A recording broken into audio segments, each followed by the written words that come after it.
The Constituent Assembly's 22 committees played a pivotal role in shaping the Indian Constitution, ensuring it addressed the diverse needs of our nation.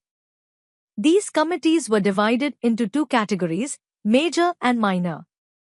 The Drafting Committee, chaired by Dr. B.R. Ambedkar, gave final shape to the Constitution. The Union Powers Committee, led by Jawaharlal Nehru, defined the powers of the Union. The Union Constitution Committee, also under Nehru, detailed the structure of the Union. The Provincial Constitution Committee, chaired by Sardar Patel, outlined the framework for state governance. Key committees like the Fundamental Rights Subcommittee and the Minorities Subcommittee, chaired by Sardar Patel and H.C. Mukherjee respectively, ensured inclusivity and protection of rights.